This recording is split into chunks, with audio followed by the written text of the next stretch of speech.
Dito mga kailaw sa sa probinsya, sa bundok, pagka gusto mong maggulay na ginataan, punta ka lang sa bundok, maghanap ka lang, oh, may nyug ka na, so libre, di ba?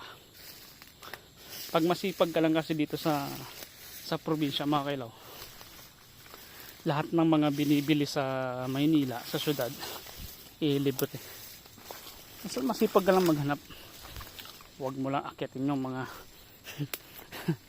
yung mga nyog ng yun. Siyempre maghahagilap ka lang ng mga yung mga laglag.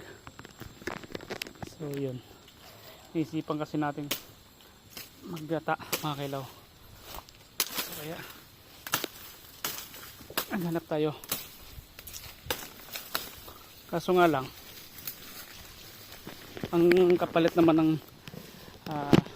paglagalag natin dito sa bundok mga kailaw, ito oh, yan ba, mga galos. So ewan ko ba ba't hindi man ako nagsuot ng ng damit.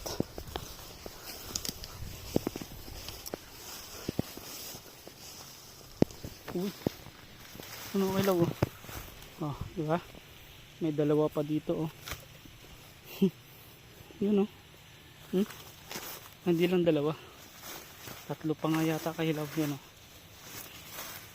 Apat pa nga mga kailaw oh. So di ba? Swerte na natin oh. So meron na tayong 5 pirasong panggata. 1, 2, 3, 4, 5. So di ba? May panggata na tayo mga kailaw. Pag sa syudad nito mga kailaw, na to, nasa 35 to 40 na yung isa nito, kasi itong mga nahanap natin mga magagandang klase na ang nyug, so mga malaki. So diba, nakalima tayo ngayon. So ang tanong, paano natin yung madadala?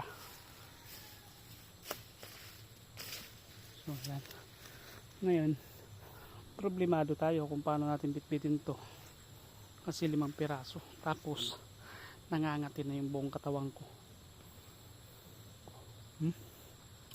Alahiban talaga. So maghahanap tayo ng ng pang nito para mabitbit natin lahat.